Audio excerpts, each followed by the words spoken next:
पसंद आपकी, पेशकश हमारी। मोहम्मदिया मंदी house near Mohammadia shawarma, Khadarbagh, नानल नगर, हैदराबाद। अस्सलाम वालेकुम नाज़रीन, आइए नज़र डालते हैं देश की राजधानी नई दिल्ली और उत्तर प्रदेश से कुछ खास खबरों पर। आप सभी का स्वागत है सच न्यूज में। आइए जानते हैं उत्तर प्रदेश और देश की राजधानी से कुछ खास खबरें। सपा अध्यक्ष अखिलेश यादव ने कहा कि अगर चुनाव आयोग वर्चुअल रैली कराने की बात कहेगा तो हम मांग करेंगे कि आयोग डिजिटल प्लेटफॉर्म उपलब्ध कराने की हमारी मदद करे। अखिलेश यादव ने चुनाव आयोग की तरफ से वर्चुअल रैली करवाने संबंधी आदेश की संभावना पर यह बात कही है। अखिलेश ने कहा है कि बीजेपी के आईटी हेड जो कि मेरी फोटो लगाकर झूठ फैला रहे हैं, उनके खिलाफ एफआईआर दर्ज करवाई जाएगी और यह आदमी पैसे लेकर प्रोपोगेंडा फैला रहा है। अखिलेश ने साथ ही ये भी बताया कि उसने मेरी एक फ्रांस की तस्वीर भी लगाई है जिसने मुझे एक इत्र कारोबारी के साथ दिखाया और ये झूठ फैला रहा है। वहीं उन्होंने आगे ये भी कहा कि 2022 में सरकार बनने के बाद हम फिर से युवाओं को लैपटॉप बांटेंगे। तो वहीं उन्होंने शिक्षक भर्ती को लेकर प्रदर्शन कर रहे युवाओं से भी कहा कि वो अपने घर वापस लौट जाएं, बूथ पर काम करें और बीजेपी को हराएं।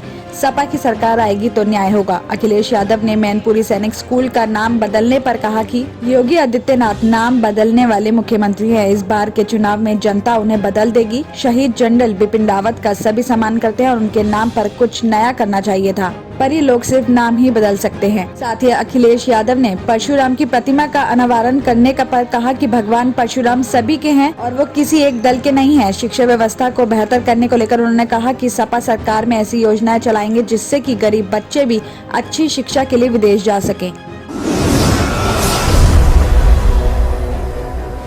बीती रात से ही दिल्ली एनसीआर में बारिश चल रही है और देर रात झमाझम बारिश हुई। हल्की तेज बूंदाबांदी के साथ हवाएं भी चल रही हैं और ये ठिठुरन को बढ़ाने वाली है। उससे तापमान में गिरावट भी आएगी। साथ ही आपको बता दें कि आज होने वाली बारिश से कम दिल्ली में लोगों को जाम की समस्या से जूझना नहीं पड़ेगा, क्योंकि आज और कल कर्फ्यू है जो सोमवार सवेरे तक जारी रहने वाला है। साथ ही आपको ये भी बता दें कि मौसम विभाग ने पहले ही बताया था कि पश्चिमी विक्षोभ की वजह से दिल्ली में शनिवार को तेज हवाओं के साथ बारिश होने की संभावना है। साथ ही बारिश के साथ 30 से 40 किलोमीटर प्रति घंटा की रफ्तार से हवाएं भी चलेंगी और मौसम विभाग ने ओलावृष्टि की भी संभावना जताई है। इससे लोगों को कड़ाके की सर्दी का एहसास होगा और पश्चिमी विक्षोभ की वजह से दिल्ली, हरियाणा, पंजाब, पश्चिमी उत्तर प्रदेश और राजस्थान में 9 जनवरी तक बारिश रहेगी।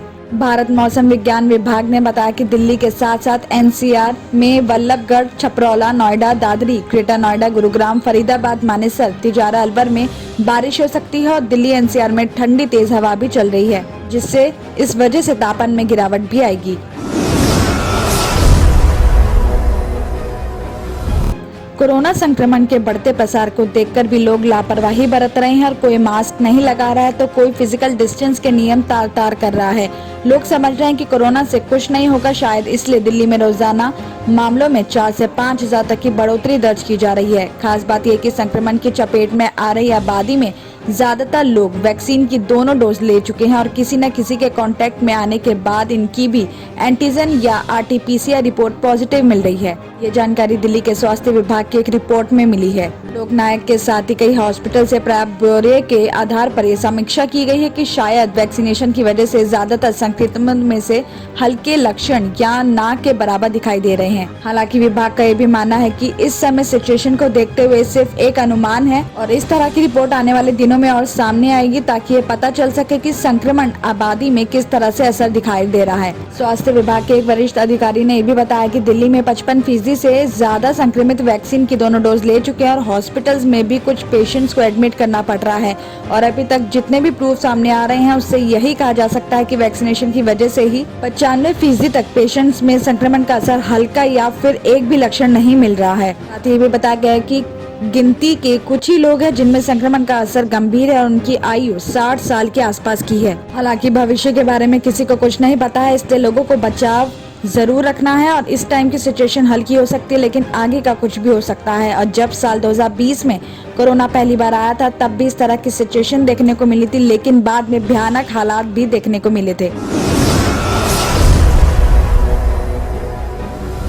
राजधानी में काम करने वाले प्रवासियों को एक बार फिर लॉकडाउन का डर सताने लगा है। उन्हें आशंका है कि वीकेंड और नाइट कर्फ्यू की बंदिशें कहीं संपूर्ण लॉकडाउन में तब्दील ना हो जाए। हालांकि सरकार बार बार कह रही कि कोरोना का प्रसार रोकने के लिए बंदिशें लगाई गई हैं, लॉकडाउन नहीं लगेगा। बावजूद इसके शुक्रवार को वीकेंड कर्फ्यू लागू होने से कुछ घंटे पहले बस अड्डों पर दूसरे राज्यों में जाने वाले यात्रियों की भारी भीड़ उमड़ पड़ी। सराय काले खां, कश्मीरी गेट, आनंद विहार बस अड्डे पर हर किसी को दिल्ली से बाहर निकलने की जल्दबाजी थी ताकि संक्रमण के हालात और बिगड़ने से पहले गांव पहुंच जाए। हर किसी के सिर पर गठरी तो किसी के सर पे बैग थे, तो कुछ ने अपना सामान बोरी में भर रखा था। कुछ श्रमिकों ने ये भी कहा कि बड़े अरमान लेकर दिल्ली में आए थे, लेकिन कोरोना की वजह से उन्हें पूरा नहीं कर पाया और आर्थिक स्थिति इससे पहले लहर में कमजोर हो गई थी। लॉकडाउन लगा तो जीना मुश्किल हो जाएगा। हालांकि कुछ यात्री ऐसे भी थे जो वीकेंड कर्फ्यू के 2 दिन के दौरान अपने नजदीकी शहर चले गए, जो सोमवार को लौट भी आएंगे। वहीं बसों में एंट्री करने से पहले सभी यात्रियों की थर्मल स्क्रीनिंग भी की जा रही थी और यहाँ जांच की भी सुविधा मुहैया की जा रही है कि जांच में संक्रमित होने पर इसकी सूचना मैसेज से देकर आइसोलेशन में रहने को कहा जा रहा है। वहीं इस मामले में स्वास्थ्य मंत्री सत्येंद्र जैन का कहना है कि दिल्ली में वीकेंड कर्फ्यू लगा है, लॉकडाउन नहीं, इसलिए मजदूरों और प्रवासी कामगारों को चिंता करने की जरूरत नहीं है। दिल्ली में केवल वीकेंड प्रतिबंध लागू है। कोरोना की रोकथाम के लिए मास्क लगाना और फिजिकल डिस्टेंस का पालन करना ही बचाव के उपाय हैं। दिल्ली और उत्तर प्रदेश की खबरों में आज इतना ही। बाकी देश भर की और तमाम खबरें जानने के लिए देखते रहिए सच न्यूज।